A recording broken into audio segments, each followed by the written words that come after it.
Hello. Disappointing news today, in a way, about the Deputy Chief Whip, Chris Pincher, or the Deputy Whip in the Conservative Party, uh, drunkenly groping people.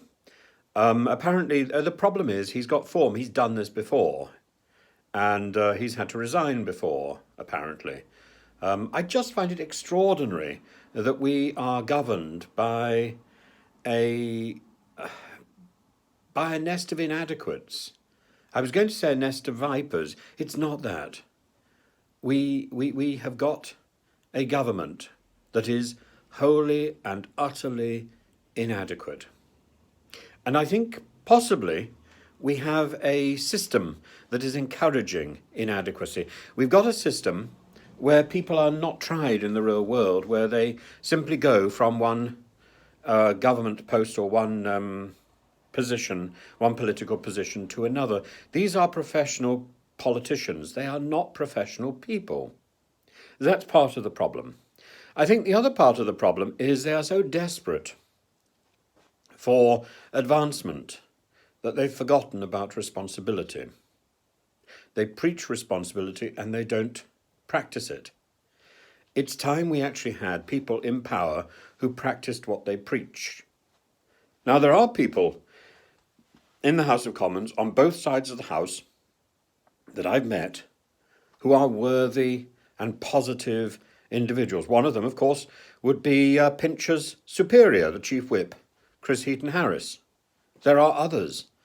I can think particularly on the other side of the House of, whatever his name is, Hilary Benn. And I can think of so many other people scattered across the House who are not in positions of authority. And yet in positions of authority, who do we have? We have a woman accused of bullying. We have a woman who has been accused of being bellicose and inadequate because she doesn't know her own geography. We have a man who falls asleep on the job and prefers to slap on sunscreen rather than deal with those people who have given their lives to support us. It's Dominic Raab, whose reputation is not good. Those people who have worked for him do not sing his praises. Unlike Mr. Gove, who, frankly, I find really quite creepy, and yet the people who work for him say he's a nice man. You know, we need, first of all, I think, to listen to those people who have personal experience of those in power. And then we need to make sure that those people in power actually take proper responsibility. And if they don't, they need to be replaced. And as for ministerial power, it's time. It's time for Boris to pull the rug from under these twits and give other people from the back benches the experience of time in the cabinet so that we have a proper choice for his successor. If he is so afraid that he's going to be replaced, then really he shouldn't get into this job. Because the whole point about being Prime Minister is that you will get replaced. Everyone does. The life of the Prime Minister is not long. People like Thatcher can say, I'm going to go on and on. And she won't. And Cameron didn't. And Cameron probably showed the best promise that any Prime Minister we've had has shown in the last 50 years. And yet he was suffused with vanity and narcissism because he started to get it right. And he did. And then he was hoisted with his own petard, in a Shakespearean thing, or even ancient Greek. Hubris. Hubris. He held one referendum, gloated over that, to the point where he was offensive about the Queen, and then held another referendum and sealed the doom of the nation. Whether we are in Europe or whether we are not in Europe, in a way, that doesn't matter. What matters is whether we make the most of the deal we've got, whether we make the most of the cards we've been given, and we haven't. Mrs. May made a complete pig's ear of it. Boris has not done much better. Now we can say, oh yes, but Boris had to deal with COVID. Yes, all prime ministers have to deal with events. That's what Macmillan said. Events, dear boy, events. That's what Harold Wilson recognised.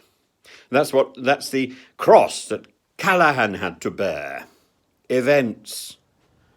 And Boris should have dealt with that more positively. But he had surrounded himself with nincompoops because he thought that would make him look good. It actually makes him look foolish.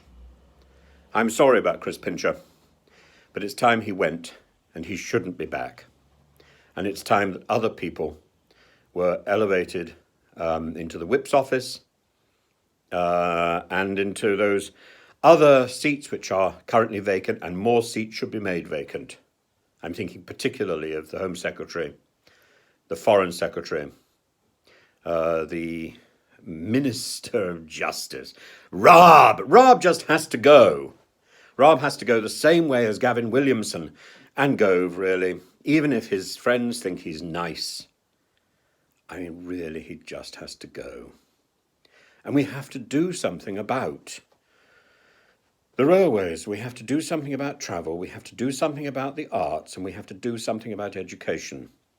And I'm very happy to speak about all three, but I'm not in power. And I'm not likely to be. I'm not likely to stand for political office again. But yeah, I can chatter along on the sidelines, and my goodness, I will.